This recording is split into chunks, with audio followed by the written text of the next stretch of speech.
are just like trying to destroy these gender norms. Why would we want to embrace them?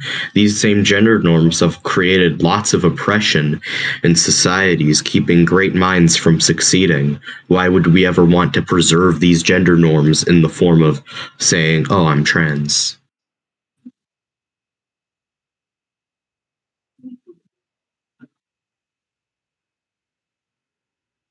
I'm going to be frank. I missed that question.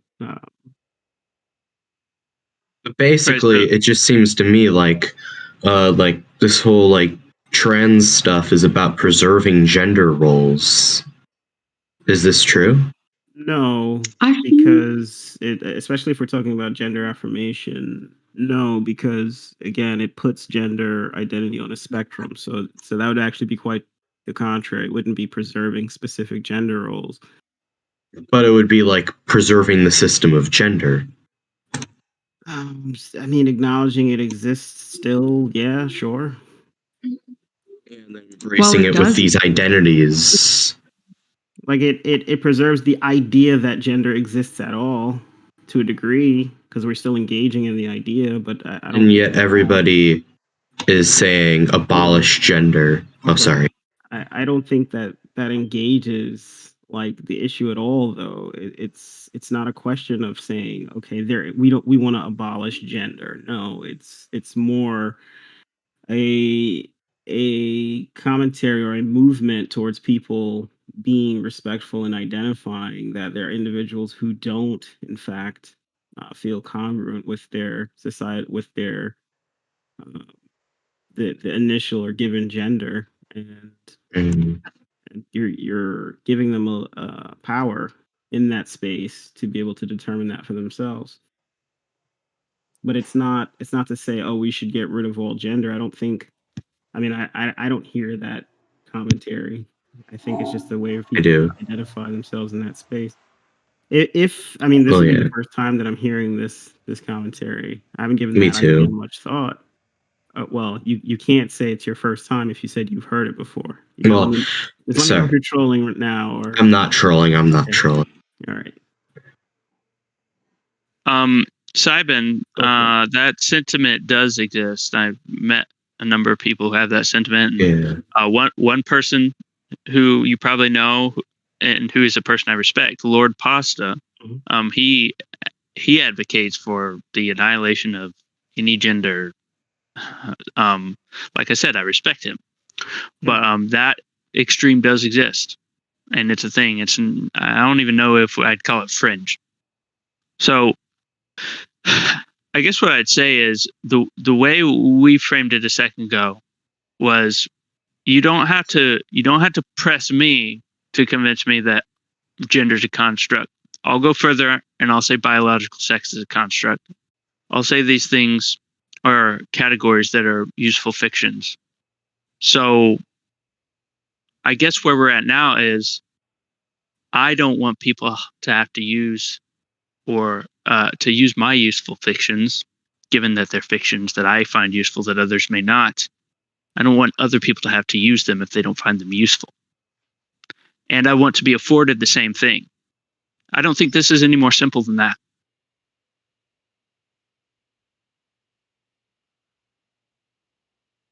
I mean, to categorize them as useful fictions and to not acknowledge differences between gender and sex is what it feels like is happening here. Or you're diminishing the differences between the two. I think it's almost not having the conversation. Like, we have these constructs in play, and decisions are made on these bases. So to want to opt out, I can understand the sentiment to want to opt out, but the reality is that it's something that's already in play, and people are engaging it. Okay, so I guess the way it works is something's wanted from me. Like I said, I've said I don't care if other people use my terminology and my models. They're free not to. But others want me to use their terminology and models, so they get to sell it to me. It's kind of like Shark Tank. I'm Mark Cuban. Someone is making a pitch to me. I ask the questions. So, if you want to establish that one construct as being more real than the other, then you can go on that metaphysical fool's errand, or you can take up the other fool's errand, which is to shoot ought statements at me. So, I mean, here's the thing. Or maybe there's a third option I don't know about. Yeah, so the way I look at it is, if we're talking about gender affirmation, is there any consequence to gender affirmation? Yes, it is called playing into people's delusions. The same idea has resulted in religious persecution to people around the world. Oh, this person, religious beliefs. Oh, look, now they're like oppressing women. That's a hot take. That's not where I was going with what I was going to say before you jumped in, though. Sorry. I don't know. I'm just like kind of losing my mind. So here's the thing. When you're talking about gender affirmation, if you're talking about if there's any consequence or any result of engaging in that behavior, the challenge someone like me has as an empiricist is the literature is very clear that engaging in gender affirming behaviors towards people who are trans, non-binary, whatever category you want to call it, there seems to be a significant reduction in harm when people engage in affirming their particular gender, what they self-identify as. If I know that, I'm introduced to a person who identifies as whatever it is they identify as, and they ask me to use my specific pronoun, and I know that I can have the effect of reducing harm by doing that. To me, I have to ask myself, what is my value system? Why would it be so important to me? Or what about my value system that's so important to me that would allow me to either A, misgender the person and be comfortable with my misgendering of the person, or B, affirm that person's gender and have some kind of facilitating effect on that person? Because for me, it doesn't cost me anything. One way or it would, for me, it would cost if I'm misgendering the person, knowing I'm causing them harm. So within my framework, it just makes more sense to go in that direction. We're not even at the conversation of whether or not we're engaging in, air quotes, a person's delusion, right? Hold up, I gotta go. It was nice talking to you all. All right, Mosul, man, you made me think. Thanks for coming up. You're welcome.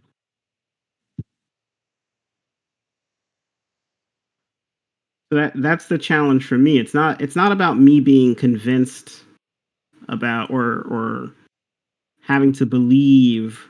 Like, we're not even there yet. If I believe where that person is going with this, for me, it's more about, is there any kind of harm reduction that needs to be done with a particular group of people at all, especially marginalized groups in society?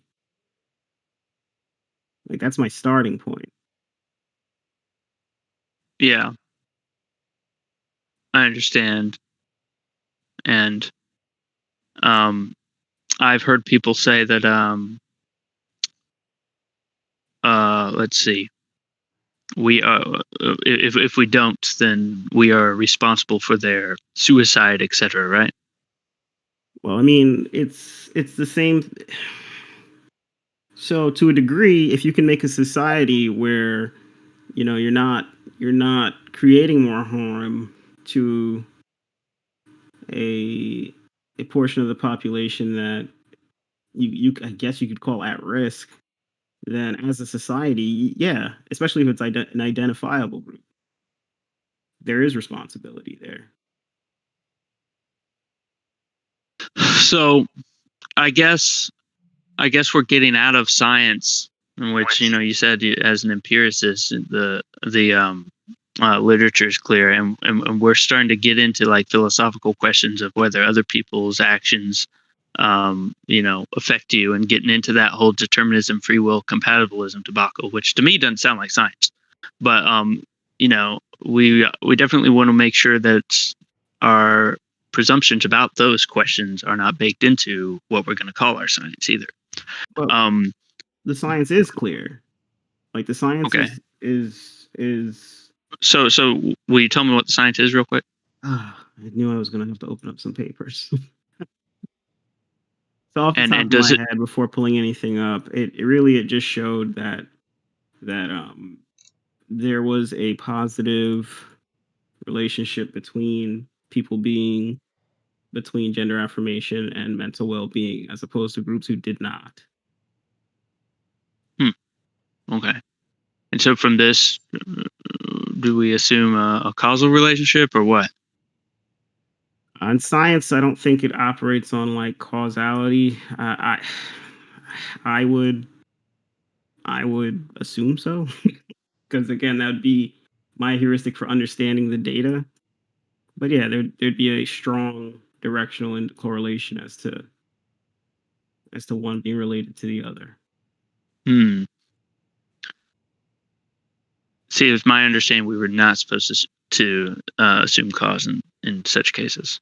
So, Gaspar, I have a quick question. Sorry to interrupt, Simon. I'm going to go right back down to the audience. But, Gaspar, I want to know why that question matters to you, because it appears not to matter very much, whether it's what question? Or relational. The question about whether it's causal. Like, I don't understand if the correlation can be shown. Oh yeah. So I don't understand what decision we're making based on whether it's causal or. So, yeah, we just want to know what we just want to know how they are, how these two given phenomena are associated. I mean, one leads to another. They occur together often. That makes all the difference. Those two distinctions. Well, if you're appealing to a better result, I don't think that's the case, right? Like the point is, if the science shows that it's good, but it doesn't matter whether it's causal. If the thing you're seeking is the good, right? The good? Oh, sorry, I don't understand. What do you mean? Okay, so you ask Simon what is the science, and Simon says the science says that there is a positive correlation. Positive as in, it is better. Like you get better results, right? And if the thing you're seeking is the better results, it's fine to want to understand causal relationships, but it doesn't make sense to say, is it causal if the thing you're seeking is the better result? Just do the thing that gets you the better result, right? I mean, you're a pragmatist, right? Yeah.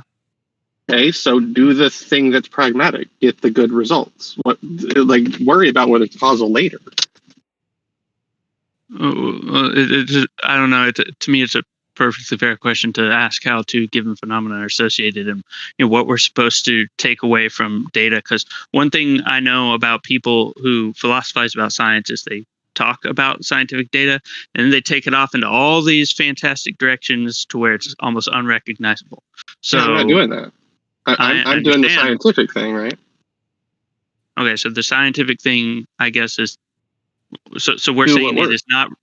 So we're saying it's not relevant, though. Whether I'm saying it's irrelevant to. Yeah, I'm saying that the question is about gender affirmation, and the science says gender affirming actions are better for basically everyone involved. It doesn't matter whether it's causal.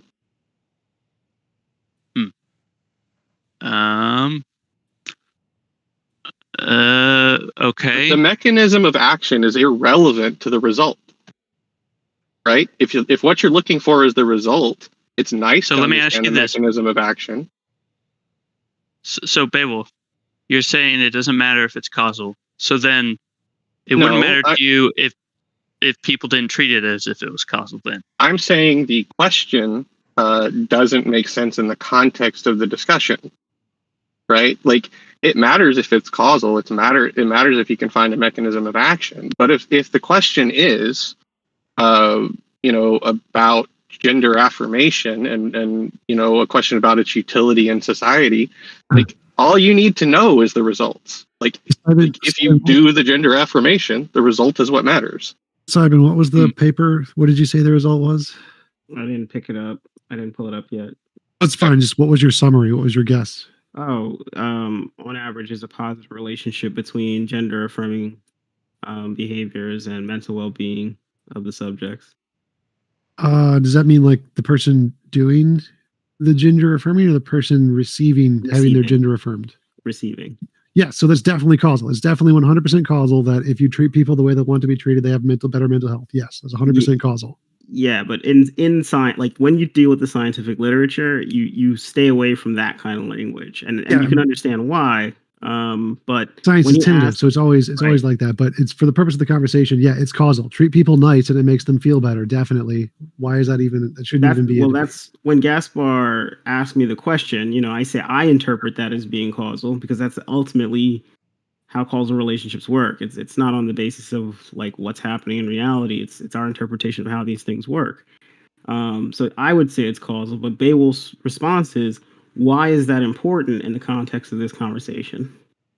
Like we know it works. I agree. So we can just, I think for the purpose of the conversation, assume it's causal because that's the best reason, unless there's magical fairies that make them happy in addition to them being treated nice. Yeah. So the reason I thought this distinction was necessary is because sometimes we are talking about data that is not causal. And Tom, it is my understanding that again, he's gone. Well, whatever. So, okay, so let's see. Okay, so we sort of got down. Yeah. So if it's whether it's causal or not, we know that there's some kind of positive relationship between the two things, right? So if in my worldview, I'm interested in reducing harm, I'm going to engage in that behavior that's shown to reduce harm, whether it's causally or there's correlation between those actions. Like that, for me, is enough. And I'm also not sneezing at the research done and saying that this body of data is like particularly weak, or someone who's not familiar with statistics just pulled the data out of their ass and just said, all right, let's do this thing without scrutinizing it. Like I'm aware of, you know, what goes into some of these analyses. I see. So okay, so let's see. Sorry, I'm kind of lost where we're at. Well, you started to suggest that we were moving outside of the realm of empiricism and starting to get into the philosophical side of things.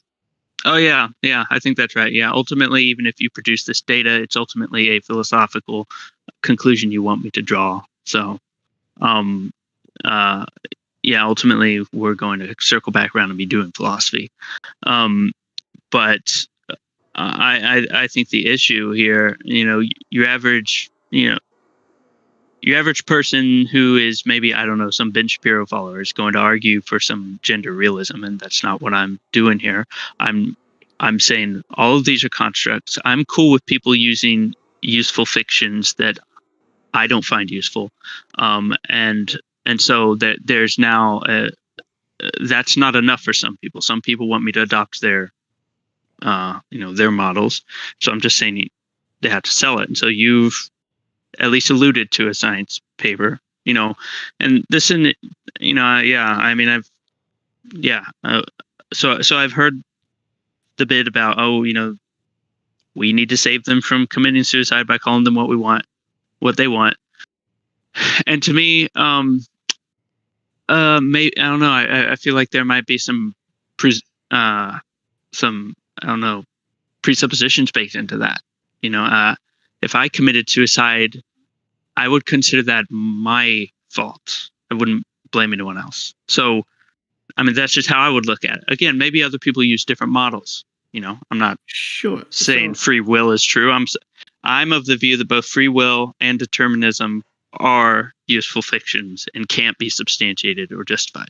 Right. So, I guess ultimately this issue boils down to the fact that, you know, if I'm okay with other people using the models they want, that's not enough for them. They want me to adopt their language, and so, you know, I guess that's on them to sell it. I get that, except I'm the kind of person that's gonna operate off of what evidence is presented to me. If you show me that there's harm in one instance and there's no harm in another instance, then I'm going to try to reduce harm in any way I can. To try and ask the whys and should I even engage, or if at the very least that's what's happening, it doesn't cost me anything to say, like, how do I put it? There's no benefit to me and being in rejecting someone else's position there if there's harm in that kind of a situation, right? Like, it doesn't cost me anything to continue to label people in these, like, with these cisgendered labels, but it does cost other people to be misgendered, right? So for me, the weighing of the decisions is an easy one for me. I don't see what I need to be convinced of. What if they said, like, if you don't give me $1,000, I'll commit suicide? Are you going to give them all $1,000? Well, no, because I know not giving them $1,000 is not going to be related to some kind of global dysphoria that they're going to have. What if it did? I'm just being robbed. What if it did? What if literally they had some global dysphoria that if someone they wanted actually, if there's weapons involved, I'm giving them the money. If there are no weapons involved, I'm not giving them money, because the cost to me at that point is different, right? Well, no, the question here is, like, if someone, they could essentially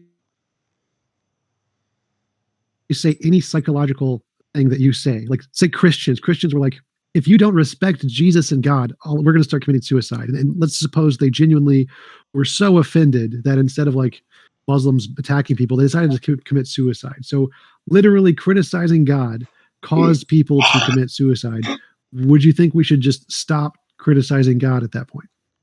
Criticizing God, not believing in God, but criticizing God. Yes. So, like, Christians, like, I'm an atheist, I make atheist content, and they're saying my atheist content makes them very depressed that their God is not being respected, and they commit suicide because it's such an affront to their personal beliefs. Should we be obligated to stop making content critical of religion because they're offended by it? No. Right. I would agree, and I'd say the same thing would apply to, like, using pronouns and things. Well, the thing about using pronouns. I have a question. Is the I have a question. Why are you so transphobic, bro? Because potato. So T-Jump, it's a question of cost to the individual, right?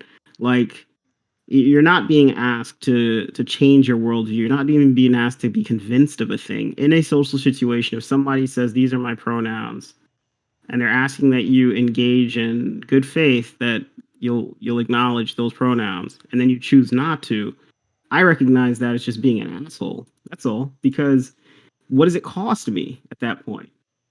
A word change? You're not asking me to change my belief system. Oh yeah, but so there's a difference between, like, that, like, just not respecting somebody in the moment and, like, making critical videos on YouTube or whatever. And so you're okay with making critical videos of saying that you shouldn't have to, or blah, blah, blah, arguments against it. That's not a problem. It's only when you do it to someone's face or whatever. Well, if you're making critical videos about it too, that's still problematic, because now really what you're doing is you're diminishing, for me, you're diminishing a marginalized group.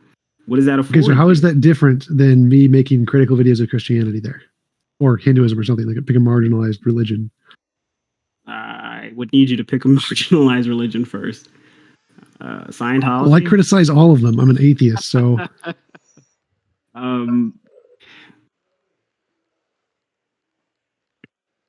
The reality is there's an inherent risk here that requires very little to reduce harm. And it sounds like the counter argument is I should, in as a matter of principle, I should give no ground. I shouldn't capitulate to the wishes of others because. Sort of. It's more like I should have the right to express my position and my worldview publicly on YouTube or Twitter or whatever. And the fact that other people are so offended by that they either commit suicide or, like Muslims, attack people, neither of those things should have any impact on my ability to express my opinions and my position. I think it comes with recognizing that putting forth this kind of a position on a platform that can reinforce certain ideas that may further marginal the impetus for suicide for some of these people may be them recognizing that you're reinforcing these ideas that make them marginalized to begin with, and it gives a person a sense of hopelessness. So in this particular instance, I don't see the need, like if you were going to have a conversation about, okay, I'm going to criticize a particular religion, like I could understand why a person may do that to promote something else, like critical thinking and reducing harm as far as what religion can cause for people, right? I don't see the same kind of motivation for promoting any kind of material that would be free speech. So, like, I would say that transphobic. I mean, but you could say free speech, and we still have laws surrounding like racism, right? People have attitudes and beliefs about racial ideas. Well, that's irrelevant to the point here. So, like, if I wanted to criticize Islam and say Islam is stupid, all the things in the Quran are stupid, draw a picture of Muhammad or whatever, the fact that a bunch of Muslims are going to take that very offensively and put out a fatwa against me and try to kill me or start shooting cartoonists, clearly the people in the wrong here are the Muslims, right? Like they're wrong because they are so offended by this content that they do some drastic action, right? Yes. So what if instead of killing other people, they started killing themselves? Do they become less wrong at this point? Well, it's killing. Or is it still that one is more of a political motivation? The other one is literally feeling as if they can't engage in this society anymore. So let's assume that was true. Let's assume Muslims think they can't engage in the society because I make critical videos of Islam online. Who has made the mistake here? Who is the irrational one? Is it me for choosing to criticize Islam, or is it them for overreacting to people having different opinions? I think there's a problem here in terms of calling it an overreaction. It's almost like not acknowledging the situation of the person who is trans in that situation. Well, how does my critical videos in any way affect their situation? Again, like it seems like you're making a slippery slope fallacy of the fact that I make critical videos and then bigots use those critical videos to justify their bigotry, which is a slippery slope fallacy. Therefore, it wouldn't be a legitimate criticism to say that, well, because a bigot uses that to kill somebody, therefore your video is the thing that we should stop. I agree. I agree with the direction that was going. I still don't agree with the sentiment. Which sentiment? Well, you're equivocating the two situations, like the level of irrationality between a religion versus somebody's like natural disposition. Like one is the result of indoctrination, the other one's the result of just literally like who they are. I'm not seeing the connection here in the argument. So like I don't think the particular idea matters. What matters is how you react to it. Like I don't think how you got the idea or the feeling in any way matters here. I don't see the relevance. They're not reacting to the idea that they're trans. They're reacting to how society treats them. And the other position is a hypothetical around a religion. The reality is that would have to be something we considered seriously if a bunch of Muslims started killing themselves because they were, otherized to that degree. Well, so again, it seems like you've made a connection between the criticism of the ideology. So you can be critical of like trans ideology or something and trying to force people to use pronouns or whatever. That's the same as criticizing the tenets in Islam. So Islam says don't eat pork or whatever. You can criticize that. And then if some of the people in that group if it like reminds them of how other people are bigoted to them, that isn't a justification for limiting the amount you can criticize their ideology because those are two separate things. The fact that other people are bigoted. Wait, let me be careful. I'm not saying that a person can't criticize it. What I am saying though is I wouldn't want to engage in a way that makes people feel more marginalized, especially if it's an issue of trans issues. Or right, talking about the topic of gender affirmation. Yeah, can I say something? Sure. All right, so you, Simon, a second ago, you objected to Tom using the example of religion. And you said, you hinted that you thought religion was significantly, less, legitimate than gender.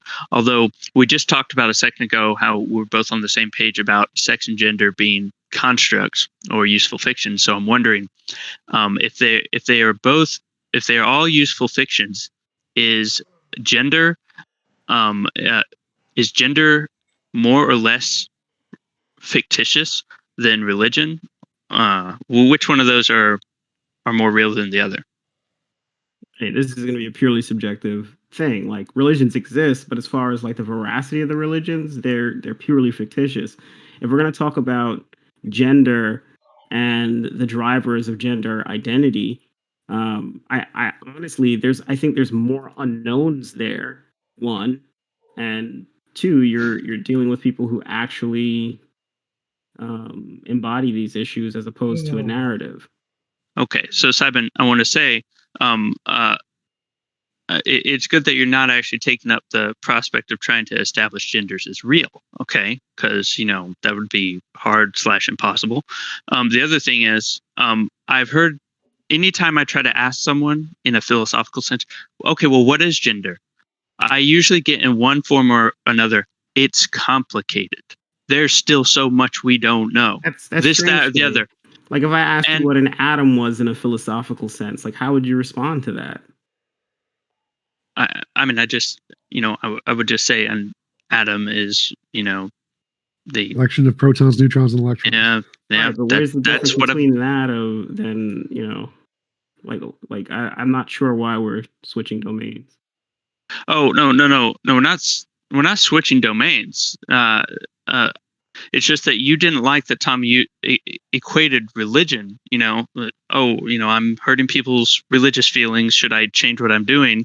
And then you felt like maybe gender was on a higher footing epistemically or metaphysically or something. And so I want to know if that's actually the fact that I'm okay with other people using different arbitrary categories than me, but there are some categories of people that want me to use their terminology, and so I'm saying they get to sell it. And and I actually think the religion example works here. If there were Muslim people or Christian people who didn't want us criticizing their religion, and frankly, I've deconverted Christians before, and they have gone off the deep end, and there were times where I felt guilty about it. But that is ultimately, I don't know. It's like in school when you hit someone and then you say they made me mad. They say no. The teacher say no. You're in control of your behavior. You don't get to blame anyone else. There are a lot of things I could blame on other people, but I'm really not seeing the. I'm not seeing, even the moral incentive here. Well, I actually want to go back to the religion thing because the psychological and neurological correlates to being transgender are the same as being Republican, conservative, or liberal. There are neurological correlates to cause people to be more predominantly those things. And so those are equally justified by neurological correlates. So I don't see why those would be considered different in this case. They're different in regards to how we treat these things in society. Like as far as governments, especially this government, I'm in the U.S., there's this talk, an attempt to separate like church and state because of the implicit problems there. But there are protective laws that protect people's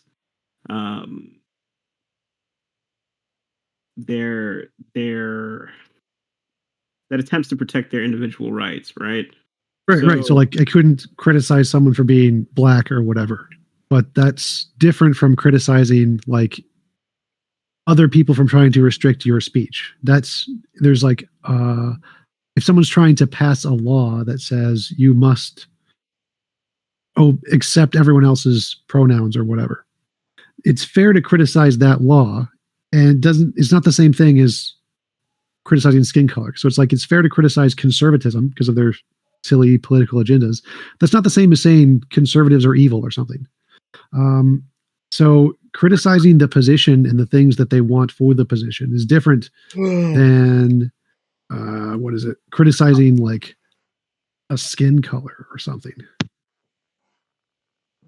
And I don't want to do this exercise now, but I almost want to go back to like Gaspar's, kind of differentiating these categories and saying that ultimately they're all constructs. I mean, it's obvious to me, and maybe not justified, but it's obvious to me that we engage these constructs at different levels. There's different levels of import there. What do you mean? I'm not following. So not originally, but he had said that when you talk about domains of like sex and gender, ultimately they're just what did you say, Gaspar? They're just social constructs.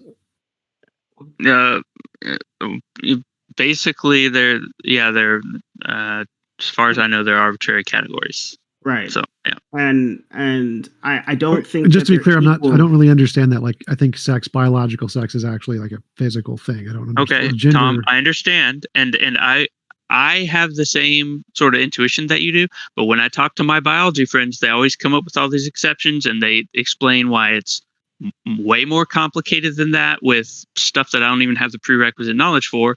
But to me, I don't even have to know that biological material to just know it's like, oh yeah, this is like trying to define a chair, we're just talking biology. So we're back to chairology.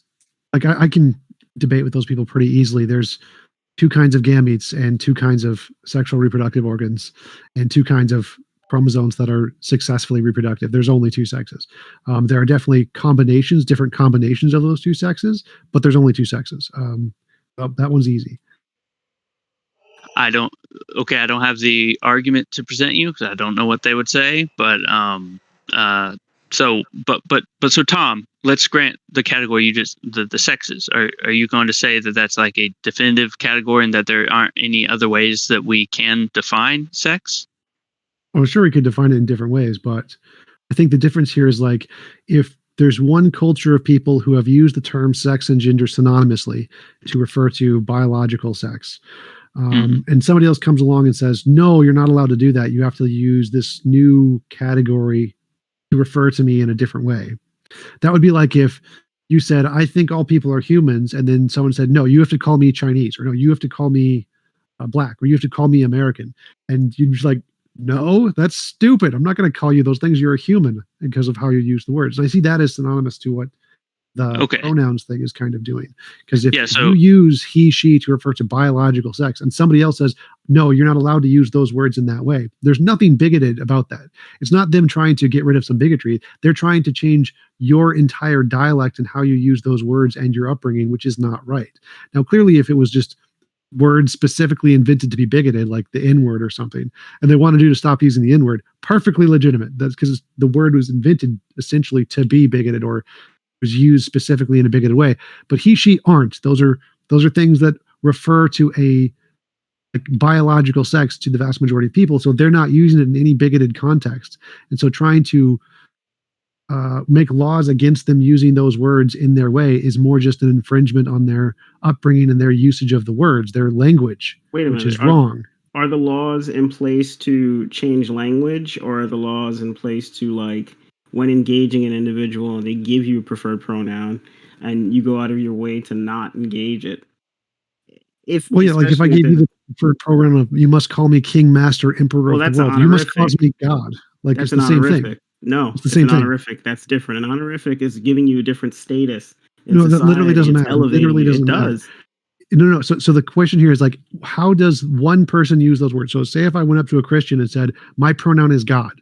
They're like, no, God is this non-physical, all-powerful mind or whatever. You're clearly not that thing because that thing is a physical or a real thing, and you're not that. It clearly wouldn't be considered bigoted for them to say no, because the way they use that word is a completely different way. So you're asking them to completely change their language just to appease what makes you feel good. And so that would be exactly the same thing here. Is like when people use he, she, they mean biological sex. And you're saying, no, you're not allowed to use that as biological sex. You're not allowed to use those words, which are pronouns, which is ridiculous. It's just like Wait a verb. Minute. Who's saying that you're not allowed to use this as biological sex? The people who say you must accept me as this pronoun or whatever. But that like they're if I usually referring to gender. Right. And so biological sex and gender are synonymous for a large portion of the population. Those two things mean the exact same thing to a large portion of the population. And the reason this is a problem is because you're saying, no, you're not allowed to use that language that you have been brought up with, that you have found as a great deal of utility for you, how you have used the words your entire life. No, you have to stop doing that. And you have to now use these new words that have no meaning to you whatsoever. What? So if somebody is going with the idea that, gender is in fact a social construct, right? And they're not using it in the same way as a biological marker, i.e. sex, then they tell you, listen, I identify as this. T-jump, I identify as X. And in conversation, you specifically say, all right, why? Like, good luck with that, getting me to change my mind. And the consequence of you doing exactly that may increase harm. You're saying that this is a campaign to change the way we change language, even though we're not even talking about the very real thing about which is harm reduction in this situation. No, I'm saying, like, if I already have a word for you, like he, I think you're a he based on my preconceptions. I think he refers to biological XY chromosomes. I think you have XY chromosomes. So if I was talking to somebody else, I was like, Gasper, he said this. I wouldn't say X said this because it has no meaning to me. I have a language that refers to specific things, and the way I communicate invokes those things which I know the words mean. Now, if you're saying, no, you have to use a different language, like, that's just gibberish. Like, I'm not going to try to... the same language? Like, what if somebody is born a biological female and they transition to male, and they're like, I want you to refer to me as he or him? Right. So that would still be changing the language. So if by he, whenever I use the word he, it always means XY chromosomes, and you don't have any XY chromosomes. Nobody identifies anyone by their chromosomes, though. No. So they do. That's a false analogy. Socially, they literally, when you say he, what they mean is gametes and chromosomes, and they associate certain traits with those things. And so it's a connection you're making between those two things. So it is focused on those things. Yes. T-Jump, so when I go out in public and I see someone with a beard and say he, if they were biologically female and I refer to them as he, am I making an error? Probably yes, in this context. But I can't even recognize the difference. So what? It's literally irrelevant. Like, if I say the moon is close, like, it literally doesn't matter. We're not using language to affirm biological sex when we're using it in social context. You may not be, but they are. They literally are. So if I say that's a monkey and it's like not, it's like a chimp or whatever, then I've made a mistake. I think it's a monkey because I don't understand the difference, because the word monkey in that context, I'm trying to use it in the context of a literal physical state. Monkey is a thing in biology. It has some weird definition. Go ask Aaron Ra. And I would be wrong if I called it a monkey. But some of the traits I think are monkey traits are what I see in that, so I call it a monkey. When people who use he and she to refer to biological genders, biological sexes, they literally mean you are this biological sex. And so if they call you a he and you have XY or YY chromosomes or whatever, XX chromosomes, then yes, they would say, oh, I've made a mistake. My apologies. All right, I'm not going to stay on this because it's going to be forever. I'm going to ask you this question then. If in the sciences they identified some marker, let's say it was like brain organization between how a person identifies as their gender, and it's like 1-to-1, that person always has gender dysphoria, and it's in alignment with their neural organization of, let's say, gender A, but they're born gender B. What would be the issue in that then, as referring to them as gender A if they want to identify gender A because their organizational is at that level? Well, they can define themselves however they want. That's not the problem. The problem is trying to force other people to change their language. So if someone uses gender and sex synonymously, then literally nothing about your psychological state matters. They're talking about your chromosomes and your gametes. Like no one cares about your psychological states. But that's not what's being recognized in social situations. Like nobody. It's literally irrelevant. That's literally irrelevant. They are when they use those words, they are attempting to identify gametes and chromosomes. If they fail to do that, it's irrelevant. Are we? I was always in the impression not you. No, I mean this people large in general. Portion of the population society. are yes. Right, but the large portion of society, I think, is just really as a matter of habit. Identify certain features and then use the language associated with that. I don't think there's actual cognition about whether or not this person's gametes are X or Y. Like they are, I would assume, engaging in an associative behavior between certain features. And that's as far as I think the cognition goes. I wouldn't go as far as saying people are aware that they're engaging in identifying those specific factors.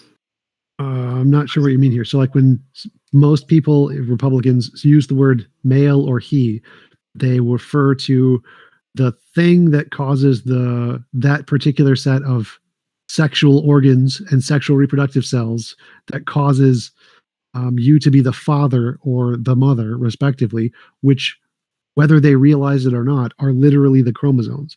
So it's the thing that is shared across different species where there is a male and a female, and whatever the biological underpinnings of those distinctions are, is the same biological distinction you're making when you call someone a him or a her. So they literally do mean whatever it is that's causing those different gametes, the different sexual organs, different thing between the distinction of man and woman, biological man and biological woman. That's what they're referring to when they use he and she. I feel like you're giving it way more attention and scrutiny than most people do. I think most people just go with a learned association. They're like, okay. Not sure what you mean. Real quick, guys. Simon, T-Jump, it was nice talking. I gotta go. All right, guys. See you later. All right, bye. If I was just to ask any Christian in the world, what does male and female mean? They're going to be Adam and Eve, the thing that made the males and the females. What about intersex people, T-Jump? What about them? Well, they exist. They don't. Yeah. They don't have strictly XY or XX chromosomes. Yep. They're a little combination different of male and female sexual traits, but they aren't a third sex.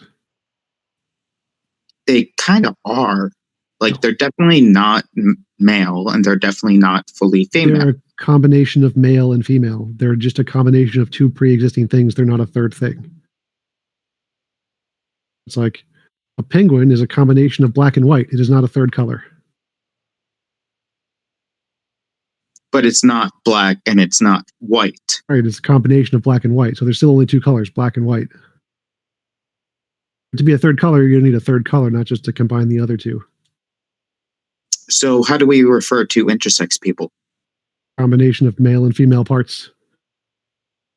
But what if they prefer to use one set of pronouns over the other? That's nice. I don't see the question here. So the question is, why can't we break out of the binary? Can. That's fine. The problem is you can't force other people to if they don't want to. The problem is... Oh, no, I'm not. I'm just... If I ask, hey, look, Tom, I would prefer you to refer to me as a female for today. Would you respect that? Sure. And I feel it'd be wrong to ever force anyone who didn't want to do that. If they wanted to say no, they have every right to say no and not be considered or not be considered being mean. They shouldn't be legislated against. They shouldn't be banned. If they don't want to do that, they should have every right to say, no, I'm not going to do that because I don't like using those words in that way. I can accept that as long as I'm not trying to straight up ban people who don't use it. I just with like, common courtesy. You get what I'm saying? Yeah, that's fair. Like you can ask for that, but my point is that you should never ever force people to do that. If they want to say no, they have every right to say no. And at that point, you can cut them off, correct? Yeah, like you can always ban or mute people, but you couldn't like ban them from public spaces or ban their Twitter accounts. If you just don't want to talk to them, you can not talk to anyone for any reason at any time. But the thing I think is wrong is that people are legislating against it. People are banning people for not doing that. Those I think are wrong because I think every person should have the right to use language in the way that they were brought up using the language, in the way that they think the words actually mean. And so if someone asked you to change the way it means or use a word in a way that you don't think it means that, I think forcing people to adopt that new definition that they don't accept is always wrong. Why? A good question is, why should a person keep the same beliefs that they were raised in? Makes them happy? Like, I'm not sure what the question there is. Like, why not change your beliefs is a good question. Well, you can, but it's kind of like if you have a complicated brain state where a certain pattern has utility and other patterns don't have utility. It's the old people argument. Old people like to use the words and mannerisms they have, and they complain about the new words and mannerisms because it's uncomfortable to them. It's not something they enjoy or like about that society. And so if people have a particular culture that makes them feel more comfortable, they should be allowed to maintain that culture.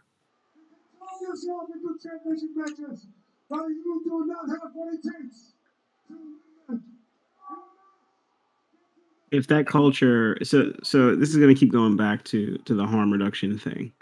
I recognize if somebody goes to you and says, "Hey, T-Jump, I want you to use these pronouns," and you're like, "All right, cool." Then I see that as a form of engaging in harm reduction. Because I ask myself, well, why would you engage in using that specific pronoun that's presented to you in the moment? Like, why are you respecting the individual's wishes if they give you a pronoun to go to speak to them by, to address them by? Because I care about them and want to make them as happy as possible. Right. So that, in my eyes, is a form of harm reduction. But it seems like that's as far as the harm reduction would go. It's if you're going to talk about whether, it seems to me that that's as far as a person is willing to go, or you're willing to go. I don't know what you mean. Didn't finish. Engaging in harm reducing behavior. That seems to be the limit, like the maximum limit. The most I'm willing to do is engage a pronoun in that situation. I don't know what you mean. When I say harm reduction? No, I mean, like, I'm not following the argument. Like when you say that's as far as I'm willing to go, I don't understand how that ties into the previous conversation. If we're talking about harm, so the previous conversation was harm reduction involving making societal changes, right? That would be going further than you just engaging a person one-to-one and using appropriate pronouns or specified pronouns, right? Yes. So you mean like making laws so people had to do it or something? Right. And when I talk, yes, that is what I'm talking about when I say that's as far as you're willing to go. Yeah. I'm saying that I wouldn't even go that far because I don't think anybody should have any obligation to do that. It should be a choice. Like if you care about the person, then you should probably do it. But no one else should ever be obligated to make that choice. Like they should be in their right to say no. What do you think about a situation where people are like legitimately being abusive about it? Like they're like, "Can you use these appropriate pronouns?" And they're like, and the other person's like, "No," and just keep misgendering them purposefully. They're What's your assholes. take on that? They're assholes. They have every right to do that. Why is it that, and this is going to be why do they have every right to be abusive? Why is abuse allowed?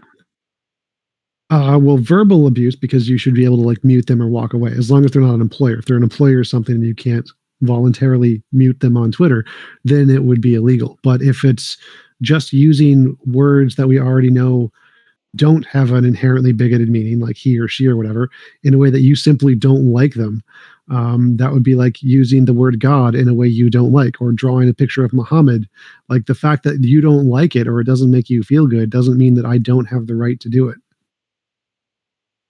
So in the case of he and she, it would be like drawing a picture of Muhammad. It's already something that is not in any way inherently bigoted. And the fact they're using it in a way to be bigoted doesn't mean that they don't have a right to use that medium of he and she or drawing Muhammad, because that in itself is in no way inherently bigoted.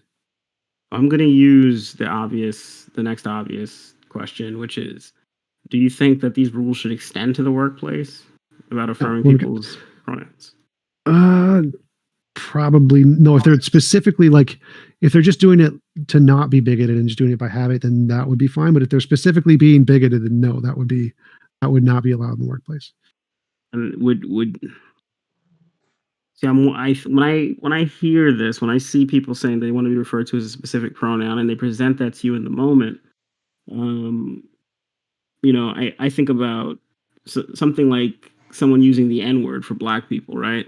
Like society has completely, I think that's a false comparison. So I think that the N-word is a word that is specifically used to be bigoted. He and she are not used to be bigoted. They're a thing in society that's just a regular word, like running or something, a verb. Right. And so the fact that some people may use that word specifically to be bigoted doesn't mean that that word itself is specifically bigoted. So that not would saying it is. No, I'm. That's why I'm thinking it's like it's the comparison to drawing Muhammad. I think using he and she is kind of like drawing Muhammad. You have the right to do it because it isn't inherently bigoted. Right. It's not, but like, I'm not going to get into the evolution of language here. Listen, if we're talking about people who are purposefully using language that way, right? That part's the part I would agree should not be legal. If they're deliberately doing it as a way to belittle the person, then that shouldn't be legal. It's bullying, which isn't illegal. Which isn't legal. And are you saying that laws are being drawn up in a way that go beyond that? Yes. So they're going to the point where it's any usage that isn't specifically to be bullying, but just because you're using Peterson or something, his usage was never bullying. He wasn't deliberately trying to bully anyone. He's like, I just use the words this way. And the laws would affect him equally as well. And that would be the problem. I'm not going to lie, T-Jump. I cringed hard when you brought up Peterson. So it's a completely legitimate argument. Like he's never been bigoted, as I've never seen him as bigoted. He just likes using those words in that way. So I don't see why that would be. I mean, I don't agree. I think a lot of his positions are stupid, but that's a completely legitimate point that if somebody just wants to use he, she because it's in their culture, they shouldn't be punished in the way that somebody who's doing it specifically to bully should be.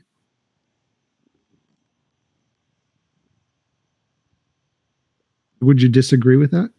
I think if it's just a matter of habit that you just he, she, everyone, I wouldn't give a person that hard of a time with it. And I see it all the time. Let me put it this way. So let's say you came up to biology. So in my culture, I don't do that. Like, is that something you would respect, or would you see that as the same? I wouldn't automatically see it as anything. I would question a lot of things because I would question the differences between our cultures, being so similar. Like I would question what specifically about the culture forces you to have to use it that way. Forces you. I'm not following that part. Like if in my culture, he and she are used, gender and sex are synonymous. He and she always refers to biological sex. Obviously nothing in language forces that. That's just the way my culture has used the words, and it's not in any way a bigoted usage of the words. It's just how we were brought up in this culture. No, I get that. But if you asked me in that situation that I prefer to be referred to as she, the first thing I would consider is the actual differences between our cultures, right? Like I'm being very practical about this. I would say to myself, okay, we're both Americans. What is it in our cultures that would prevent him from like using my preferred pronouns in this situation? Well, the same thing goes both ways. What is it in your culture that prevents you from using the she pronoun? It's literally that in that scenario, I self-identify as this thing. No, I identify as using the word to refer to biological sex. What's the difference there? You identify as using language in a way. Yeah, so like you identify with this word referring to a psychological state, not a biological state. Therefore, you identify with she. And I identify with that word being a biological state, not a psychological state. So I would identify as you when I see you as a he or whatever. So Yeah, why would one of those be more legitimate than the other? Why would it's not a question of legitimacy in that regard, except for, in that social situation, I've presented how I would rather be identified as. And on top of that, that identity actually already has certain context. It's not like I'm just making up a word and throwing it out there. So there's certain social norms that I want to be beholden to when I present that as my case. And then you respond, I'm not going to, because of some cultural phenomenon of how I decide to use language. My whole thing is I would just anticipate weirdness in that situation. Like, okay, it's odd that you would take that position just to not use a preferred pronoun. Like, it seems like a lot of extra steps. That's just where I would go with that kind of thing. So the point of the analogy is to show that it's essentially when someone asks for you to use a new pronoun, they are trying to change your language and your usage of the words because of their interpretation of what they mean. They would be changing your implementation of the word. Right. And so they could just say the same thing back to you and say, no, I use these words in this way. I don't care what you use them as. So when I refer to he, I'm referring to a biological, as far as I can tell, not a psychological. But is it person. Like, I'm going to use he, now let me see what's in between your legs? Like, that's not necessarily where my mind goes or when I'm speaking to anyone of any particular gender. Like, I'm not. But you don't matter here. What matters is them. Do they mean sexual organs and gametes, chromosomes? And if they do, then what you mean by it doesn't matter. Like, you shouldn't be asking them to try and change the definitions of their verbs. I'm just curious, like legitimately asking that question in that moment. Like, what is it that they're referring to? Because so they are referring to the thing that makes things biologically male and the thing that makes things biologically female everywhere in the world, which is chromosomes and gametes and chromosomes. Now, they think you have these gametes and these chromosomes. That's what they mean. Now, out of curiosity, could you come to a compromise and just use names and gender neutral pronouns like they, them? I would say no, again, for the same reason. Like, using they in a sentence instead of he is weird. It's not something that comes naturally to people. So it would, again, be changing their culture. So if their culture is to refer to he to someone who they think has male chromosomes or sexual organs or whatever, trying to change it to they is uncomfortable and against their culture. If their culture doesn't want to do that, they have every right to say, no, we're going to keep going with he for things that I think have male gametes and chromosomes. How do you see this as an attempt to make a change in a culture to accommodate for these ideas? Like, is that in itself problematic, or do you think it's just the implementation that's problematic? I'm not sure what you mean. So like, there's obviously no problem with changing cultures unless you're doing it by force. But if people don't want to change their culture and you try to do it, then it's wrong. But it's obvious that not everybody is in a situation where they don't want this change. It seems to me that there seems to be a portion of the population that is open to this change. There's nothing wrong with people choosing to do it. Like, right, but really okay, so that does answer my question.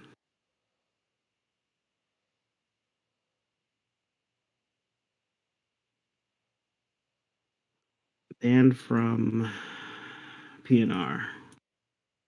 Great. What? No, one of the people in the audience joined whose username is banned for PNR. I don't know how that happens. Anybody else want to jump up on stage? Because I do want to ask Tom one more question. Could a person in that culture compromise instead of referring to he and him or she and her to just use names? That's what I try to do. I mean, it's definitely an option people have for sure. I don't think it's required. I think if they want to use he and she because of how it's used in their culture, they have a right to do so. But yeah, that is definitely an option to just use names to try to be respectful to both cultures. So that would be the best option in your opinion? Yes, if you wanted to maintain both cultures and be respectful to both, that would probably be the most best solution. I would be okay with that. It wouldn't matter to me as long as respect was there and it wasn't used in a hateful, bigot / transphobic way.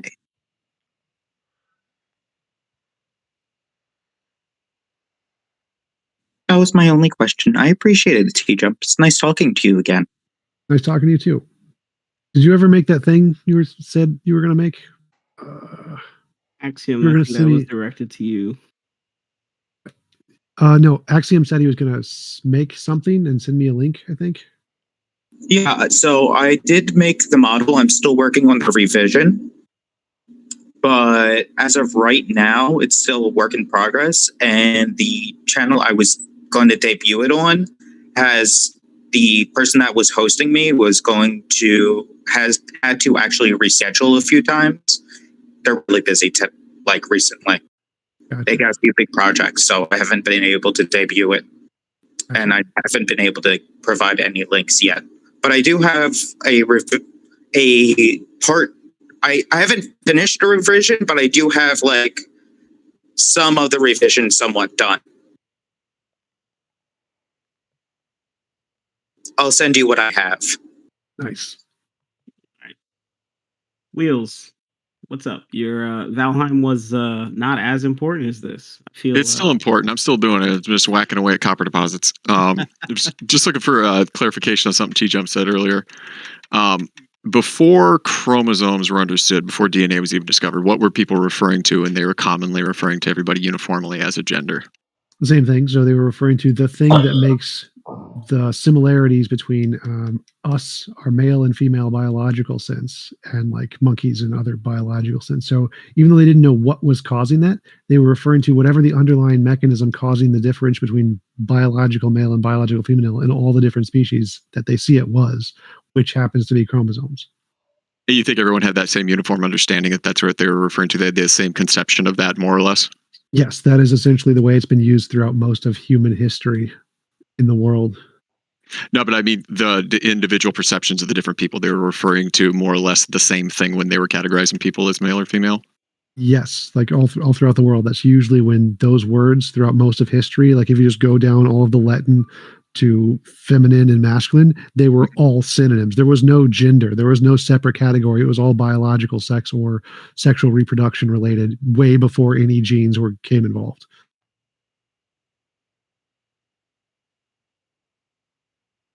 I don't think there's a Latin for gender dysphoria or genders separate from sex. It's all just sex.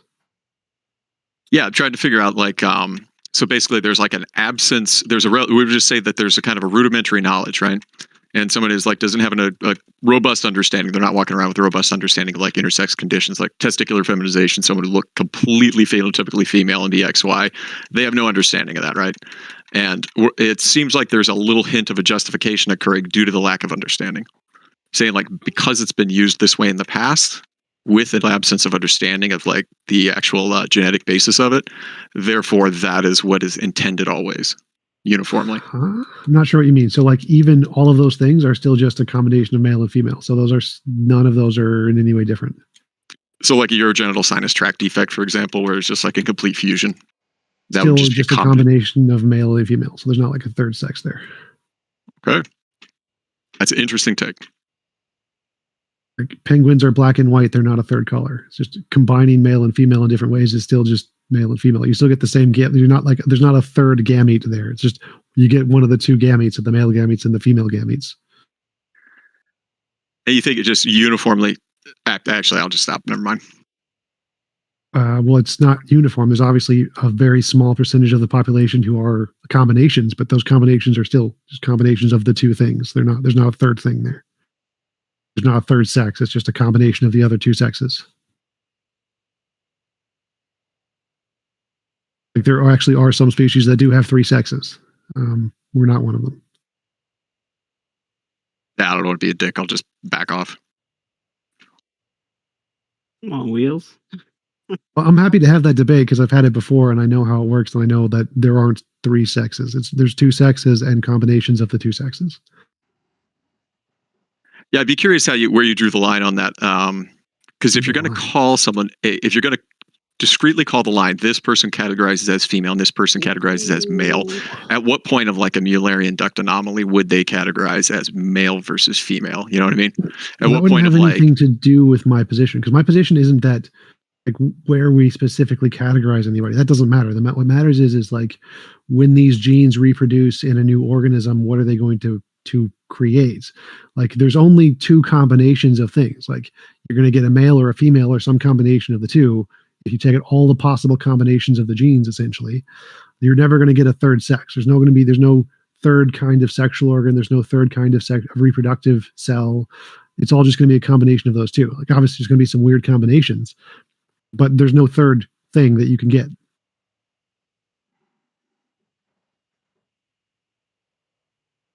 It's like anything in evolution. Like you can get some weird combinations of a tiger and a lion to get a liger or whatever, but you're not going to get like a third thing. Do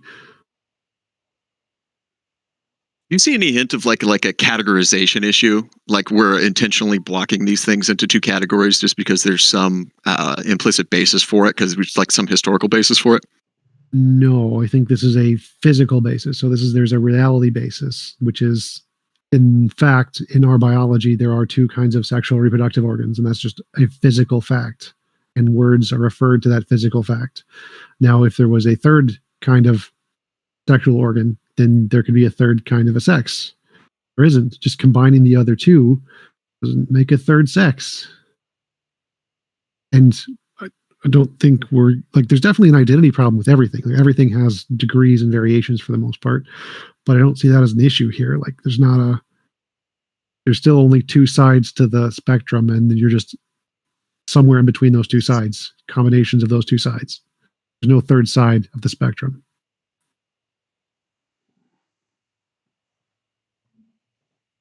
Yeah. Okay. Yeah. I'm just going to back off on that.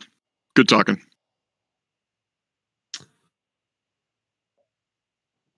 Anyone else interested in coming up on stage, or anything anyone else want to add? Jump, anything you want to add? Potatoes. Nice. Roasted or baked? Or French fries. French fries. I don't know. Oh. It's not a bad pick. I do like mashed potatoes occasionally and hash browns. Hash browns are good. I like to take potatoes, quarter them, season them, throw it in the air fryer with a little drizzle of oil. I do not have one of those. So it's video games and air fryers we have to talk about. Your video games. Well, you say certain games suck when they're pretty good. Red Dead 2 is garbage. Yeah, absolute garbage. So like you gave me a lot to work with as far as being able to refute my position earlier, but then with that, like, it's just like a self-defeater right there. Like Red Dead 2 is garbage. Go ahead, promote that throughout the world. It was so bad. I can't understand how anyone liked that. Like, I tried to just no, I like, it was so bad. I was trying to walk across the map and just explore, and I ran out of stamina. I was just like sitting there, like crawling for like an hour, and nothing I could do. I was like, this sucks. Yeah, eat food, drink water, or whatever is in the game. Smoke cigarettes, whatever they do. Yeah, consumables are garbage. I hate using consumables. You're just not even trying at this point. Like, you don't get to play Dark Souls and then complain about consumables in Red Dead. You need to pick your battles. I use no consumables in Dark Souls, except for like the things that are like Eustace flasks, because they refill automatically. I use no consumables. I buy no consumables. I sell all of them. All of the grasses I sell. All of the explosives I sell. I sell every single one of the consumables and never use them. So you don't like fun, is what you're telling me. Wait. No, which Dark Souls are you playing? Which Dark Souls? I've platinumed every one of them. He said Sekiro. What's it? Like, what was it? Bloodborne? I used no bullets the entire game because they were consumables. I'm like, screw this. I'm not using bullets. He doesn't like fun. It's more fun without the consumables. I mean, you literally like stopped playing Red Dead because you got hungry. Like, hey, Tom, you like the Souls games? They're all right. I hate the stamina bars. I don't like the stamina bars. Oh, have you touched Elden Ring yet? I have it. It's on the list. I have the CD right here. Oh, okay. I've not put it in yet. And PC gaming. This is another thing. Air fryer, Red Dead, and PC gaming. Ooh. Can we start a poll and a petition to get him one? Like, this is a problem. I'm okay with that idea. Like, buy me a PC. I'll do PC gaming. He needs a PC. Like, this is ridiculous. He thinks PlayStation is the only place to play video games. The controller is the best. Though. Wait. So you're playing on PlayStation? Yep. Oh, okay. I use a mouse and keyboard because I have a Zim. Well, once you start playing Elden Ring, maybe you need to hit me up and we can PvP. At level 0? At level 0, typically people need some. They're going to summon some people for the bosses. You know, that's how it usually goes. I usually don't do that. I usually solo them. I think it's more fun that's some bullshit. You don't solo the bosses. every single Dark Souls game, I soloed every boss in the entire game. Okay, well, not at level 0. At least you had to at least pump up your health or your strength or something, right? Oh yeah. That's one thing I don't like about Dark Souls is the soft caps. Like, I don't like that you can't glass cannon things. I think that sucks. Yeah. The first time I played through, I just put everything into like Dex, with no health. But it, like, after you get to like 50 or 60 or something, it just stops going up. It goes up by like 1 point and you do no damage. So there's literally no point in continuing to put stuff into dexterity, and so you just end up putting it into health, and it just makes it boring because you can't glass cannon things. Like, why can't my damage go up? Well, there are obvious reasons. No, there's not. What is the possible obvious reason for making a soft cap on damage? Because because it would just go up to levels that would, sort of break the game, So yeah, but if you're the kind of person who's going to put literally everything into damage and have no health, that's what makes it fun. Like, that's what makes a good game, is that you can do that. You can just make yourself so damage crazy and no health where you die in one hit. That's an incredibly fun way to play a game, and they just got rid of that. Like, just have the soft cap on damage, and then now you just put it into health and it becomes crazy easy. Yeah. The glass cannon builds are still possible. They're just a little bit hard. You have to put more into it to get it, and it keeps the scope a little bit smaller. But like, I usually don't put things on decks. I always like to play a caster, so I'll put stuff on intelligence or any magic related things. I like the katanas, so I always go dex. Okay, well, the katanas are kind of big in Elden Ring. Yeah. You should really play it. It's pretty mind blowing. It's like Skyrim but Dark Souls. Okay, open world. I have the CD right here. I'm almost done with Horizon. He's saying CDs. It's 2022. We've got to get him a PC. This is ridiculous. Yeah, he's talking about CDs. That's like Fred Flintstone stuff. Use my Betamax. All right, this is my Max. I was wondering if I could ask Tom a non-gender related question. Okay. Yeah, we're all talking about video games. That's non-gender. Yeah, I guess that's true. Hopefully, Tom will upgrade his VHS soon. Tom, I was wondering, you mentioned that you have political aspirations, and I was wondering what would be your solution to the current situation in Ukraine, and what do you see as the current administration doing right in the Ukraine, and what do you see the current administration doing wrong in the Ukraine? Oh, it's tough. Nuclear you war. Said you wanted to be. You said you wanted to be president, so this is where the rubber meets the road. Yeah, it depends on what your solution is to the World War III problem, because eventually Russia and China and America are going to fight. It's going to happen, and the question is, do you want to wait and not poke the bear until you are like working on some technology that'll give you an edge, like AI or something, in which case you just do nothing. Let Russia do whatever, just do sanctions, do nothing, do as little as you can to piss off Russia until you get that new technology so that you can deal with them at the time. Because starting World War III now would be bad. Like, there's no way to win. So as long as they don't do anything that forces your hand, like attacking NATO, then you pretty much just have to like stand down and let Russia do it. Especially given how Ukraine is kicking their ass. Like, holy shit, that was unexpected. So Why do you feel I'm sorry. Go ahead. Well, right now, I think that the government is probably taking the correct approach to play it soft-handed and back down as much as possible, especially given how Ukraine is doing so freaking well. THX, I'm just going to give you a heads up. I'm going to give Padawan Fef a little input because I think it's going to be more on topic of what we were talking about before. But go ahead. Hey, real quick, I'm just curious. You mentioned that, and this kind of concerns me, that you want to be president. You say World War III between China, Russia, and America is sort of inevitable. However, if you look at some of the work of like Steven Pinker and even Yuval Noah Harari, they both sort of mentioned their. Sorry? Better angels of our natures. That and Enlightenment Now, I think, are both kind of go in the same direction. The books touch on both things, but also Yuval Noah Harari, his work in Sapiens. But anyway, too many references.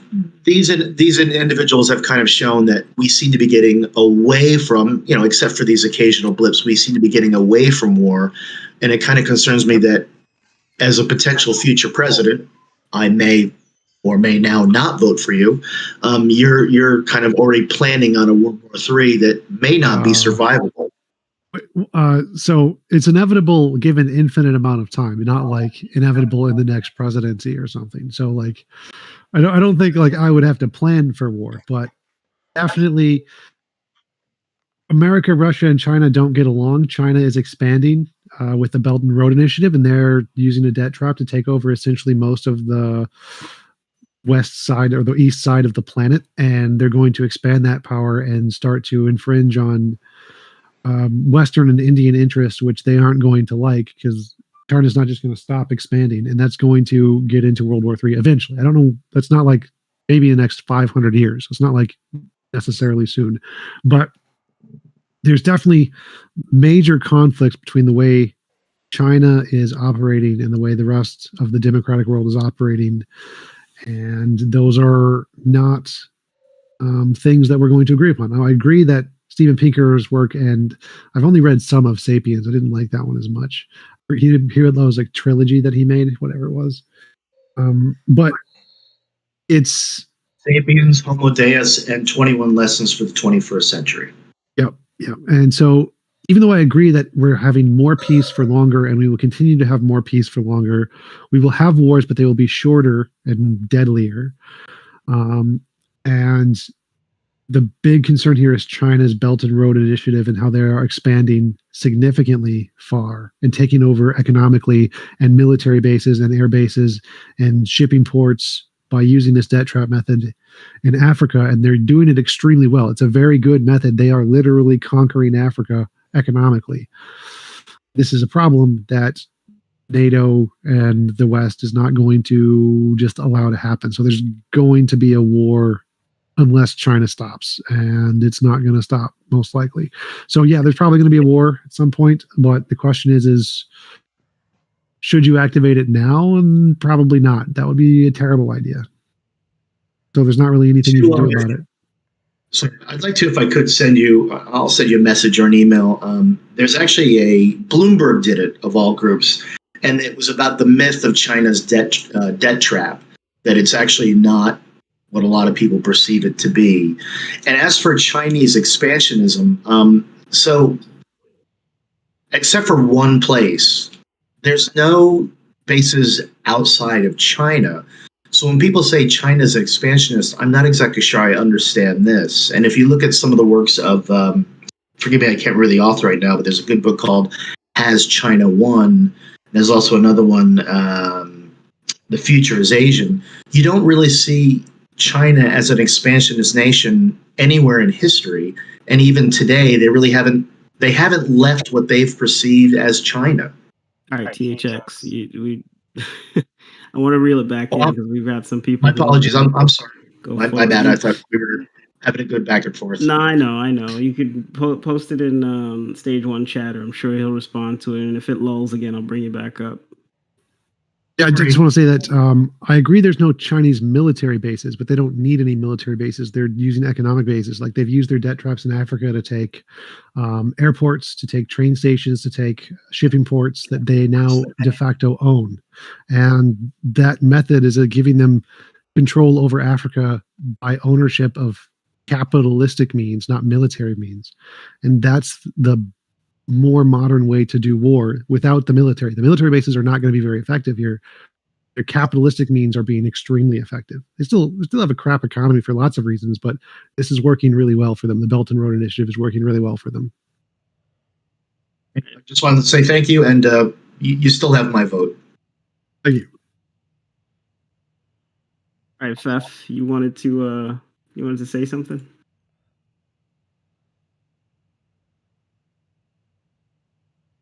Fef, are you alive? Me?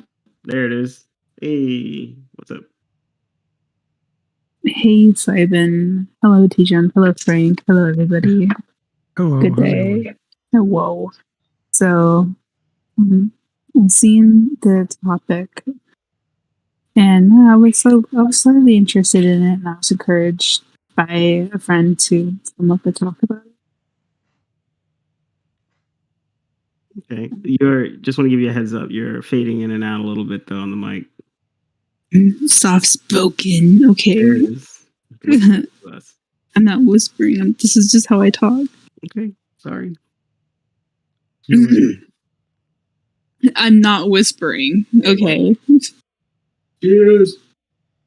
All right.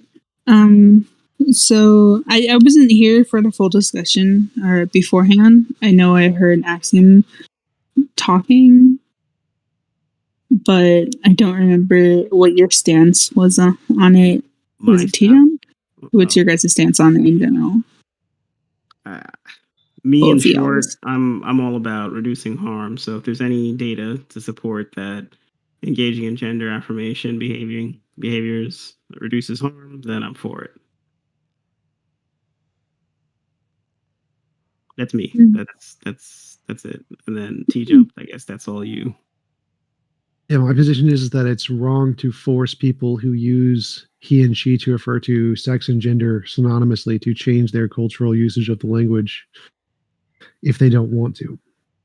I see. So personally, I'm a person that goes by they, them, but that's what I prefer. But naturally, people who don't want to ask or don't know how to ask, I normally say, oh, well, I have a female body. You're going to obviously call me he, her. I shouldn't be offended by it. But people that I'm going to talk to more and more often, such as friends or family, I'm going to tell them, hey, this is this is what I want to be called, they, them. If you can respect that, go ahead, call me that. It will help me a lot. It will make me more comfortable. But if you want to continue calling me she, her, that's completely fine because that's what I was assigned at. That's my sex. That's what I was assigned at birth. I never understood why people would get extremely upset about not using their preferred gender pronouns because it's pronouns. I mean, it's not like they're completely like when you obviously look like something on the outside. That's what people are going to automatically say to you, like, oh, excuse me, ma'am, or excuse me, sir. There's no reason for people to get extremely upset about it. Politely correct them, and if they don't want to use it, well, fine, that's up to them. You may never see them again, or you might see them a couple of times, but, just depends on the situation, I suppose. Yeah, I agree. I think it's weird that pronouns have been given the emotional weight that they have because it's like they're like verbs. They're not a thing that's meant in any way to be derogatory. They're just descriptions to get to the like point and arrow, that person essentially. So it's weird that they've been labeled with this derogatory sense that if you don't use the pronoun I want, it hurts my feelings or something. Like it's so strange to me that they use pronouns in that way, like verbs as a derogatory. Yeah, maybe I have some light on this. Oh, hold on. Let Padawan Faf respond. Well, like I was saying, it just depends on the situation in a whole. I agree with you, T-Jump. They have a lot of weight to them, and in some cases, such as young adults or teenagers, it could help them feel more comfortable in their skin. It usually helps them, emotionally understand what they're deciding for themselves if they like it, how it sounds coming from other people, such as people who are transitioning, going through the transitioning process. They're going to want to be called by what they're transitioning into because it makes them more comfortable and it helps them, feel better about what they're doing, because transitioning is such it's a big process, and they may not have the support that some people get, and they just want the support from people that they may not know, and being called by the right pronouns may help that. But again, I never understood why they carried such a heavy weight when it could just be situational and you may never see that person again. So I might be able to clarify as to why a person is most likely to be very offended. And this has to do a lot with psychology and trauma. So take this with a grain of salt. It's very subjective and it really depends on the person. From what I have seen and talking to people who are either trans, non-binary, intersex, or anything along the lines of not male or female, a lot of the times it stemmed from some sort of abuse. They were indoctrinated to believe that men don't inherently have any emotions and they can never feel or show emotions. And they were basically abused in such a way for, let's say, toxic masculinity. And that really fucking traumatized them so much. And every time they hear it, they kind of get triggered back into that mindset. And they get, really kind of defensive and sensitive, since it really hit hard and it really it's like touching a sore spot, So this is not for everyone, but from what I've seen, a lot of the times trauma is very much associated with the people of, the non-binary spectrum. Okay. So calling somebody a he, when I'm not saying all the time, of course, it should be as, if somebody makes a mistake, it's fine. If you assume, that's fine. Once you correct, that should be it. Or, a compromise should be accepted. That's just me. I'm less sensitive than other people. But there are some people who will literally just snap at just one reference to it. So, it's, for some of those people, it's more traumatic. They could have been physically abused, emotionally abused, sexually abused, and told, hey, you are this gender. And it just was fucking very traumatic for them. I can see where you're coming from. I can see where those people are coming from, but that's no reason to, get peeved off at somebody that you don't even know. You cannot know. Oh, no, saying people who you see, like I said earlier, it's situational. Would you be like, oh, hey, this person got mad because, their pronouns weren't used right by a person that they don't even know? Yeah, you see videos about it all the time on the internet. Personally, I completely agree with you, Fef. I completely agree that it shouldn't be immediate. It should be hey, I'm going to tell you this is what I prefer. If you can't do that, just refer to me as my name. It should be de-escalating and it shouldn't be escalating. However, I can understand if somebody divulges, more information about their trauma and was hey, I'm sorry, I just was, X, Y, and Z happened. And I would be like, oh shit, I mean, I suppose it just depends on who the person is, who you're talking to. I mean, you wouldn't spill that all out to a doorman. Well, of course, I'm just saying that's usually what I have found out from my interaction with some of these people. I'm not going to give out names, mainly because I'm very discreet with, who I talk to personally. Yeah, obviously, but we're like I said, situational, and you can explain it to somebody, and they might still not, because there are older people, especially the older generations, are not going to respect it as much because of how they grew up. Back in the old days, they're not going to respect it as much as, the younger generations. But when I talk about younger generations, I'm talking about my generation, like Gen Z and the one ahead of me. They're more like accepting, but they kind of take it extremely far and, take it to heart, which, makes the rest of us look bad because they take it to heart, or they take it too far to the point, it's kind of uncomfortable to other people. Agree. I definitely agree that there are times where it is, people can take it a little too far, and I just go, yo, let's, reel it back. Let's not get so offended. It could have been just a mistake, or that's how they were raised. We shouldn't really blame somebody for how they were raised,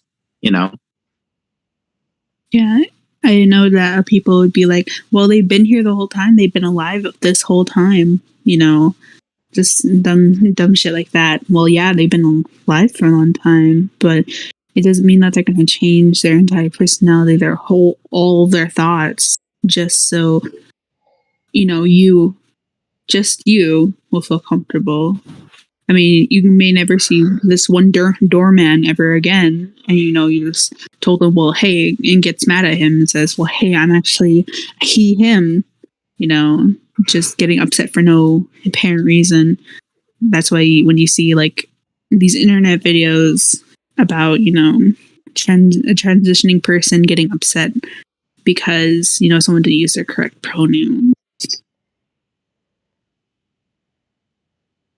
Yeah, I personally think the de-escalating situation is the best, but there's a point where I can understand fully where somebody just snaps.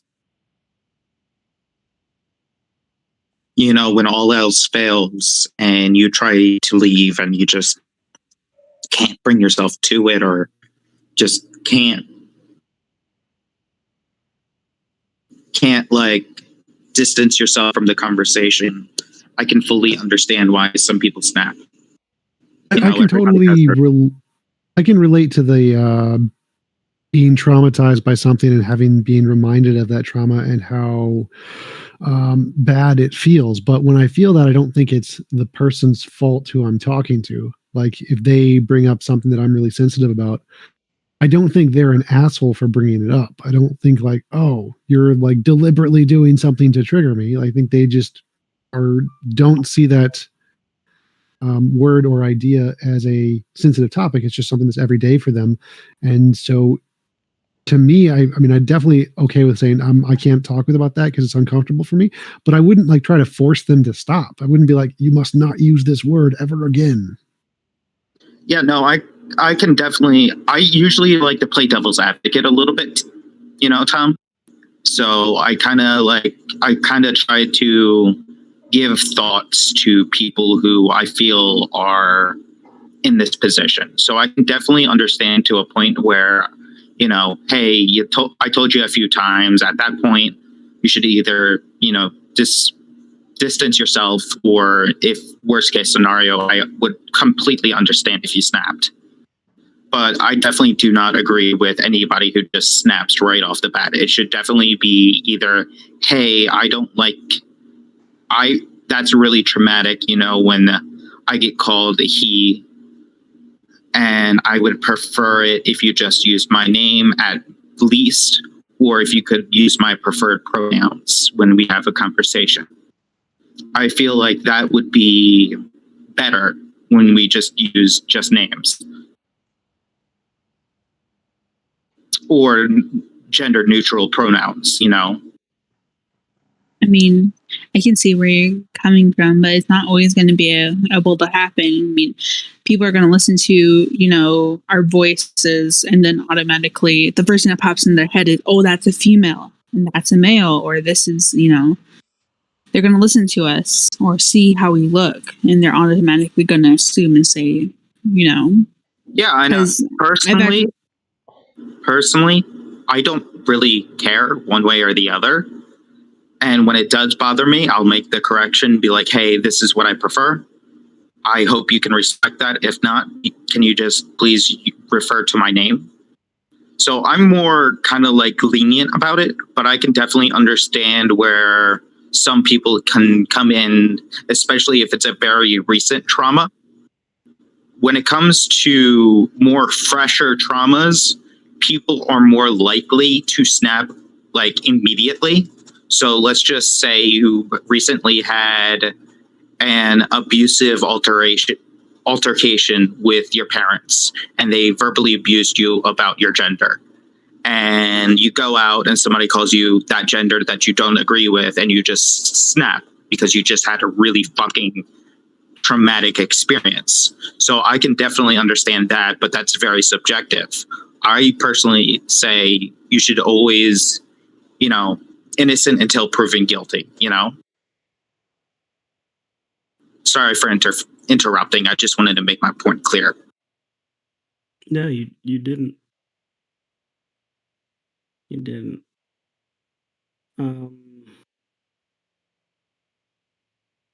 Is there anything else that anyone would like to bring up regarding the issue or topic? Necro, I saw you pop up earlier. I put you down only for, just to kind of keep things a little neat, but if you wanted to say something. Hey, what's up? Not too much. How's it going? Yeah, I just saw the discussion. I was just listening to it mostly, but yeah. All right, cool. Yeah, I mean, as far as T-Jump, I mean, I don't know so much about the science, about how gender came involved, so it's something I just don't get involved with. But I don't know. I mean, I kind of take the same position as that. Really, it's just, I think, imposing laws over language, I think, is kind of something that I'm against, because, I mean, it's something that, race has, never been given either. Well, I would say there's a difference between words that are specifically used to be derogatory, like the N word, and has specifically pretty much only been used. That's my point, though. I think it's okay to make legislation in those cases, rarely, but I think it's not okay to make legislation for words that have no inherently bigoted usage at all and are used predominantly by the culture in a non-bigoted way. Making legislation for those kind of words, I don't think is right. Yeah, that's my point mainly. It's just that race or using the N-word is obviously offensive, but it's never. We don't have the legislation that's been given for that now. Whether that should be something that should be legislated, somebody uses the N-word, people have lost their jobs over it. It's something that I guess really just what I'm. As far as the controversy goes, yeah, I mean, I guess I'm really just against, when I saw a discussion, I think it's interesting you brought up Jordan Peterson. Because I don't know, I mean, the controversy, how it arose with the Bill C-16 was not because people were being bullied because they identified with a different gender, but it was because, Jordan Peterson, the person was asking, he was disrespectful because he couldn't remember the many different gender pronouns on the phone. They were Zim, Zir, things like that. Well, I don't think Jordan Peterson ever misgendered anybody. I think he was just making arguments against the bill and why we shouldn't have these laws, and that's why he was criticized. It really had nothing to do with him deliberately misgendering people. That was never a thing I think he was accused of. Yeah. I mean, he was just ultimately, I mean, I'm pretty sure, I think his issue was the laws really entirely over language. So, yeah, that's all I really had to say. All right. Anything else anyone want to add? I'm going to wrap it up or send it towards after show if you guys want to keep chatting. Well, T-Jump, thank you for popping up and having the discussion. I like to be forced to think about things. Anytime. Appreciate it, Fef, and everybody else, Axiom, everyone else who jumped up and engaged. It's helpful. It's useful for people like myself who, don't always think about these issues. And Frank, thank you for helping with the mods, and thank you for not giving me the heads up that you recorded this. Great. I was about to tell you I am recording it. Yeah. Because it was in the beginning, I was like, I'm not sure whether I should or I shouldn't, but then it just got so interesting, and I was like, I have to get this, because if I don't get it now, then it's just gonna be lost in time. So, well, fair enough. I know what it comes with when I ask Frank to help to help mod on stage, so I'm not entirely surprised. So yeah, everybody, thank you, and I will try to come up with more interesting topics going forward. If you want, just make your way to After Show, THX. I know you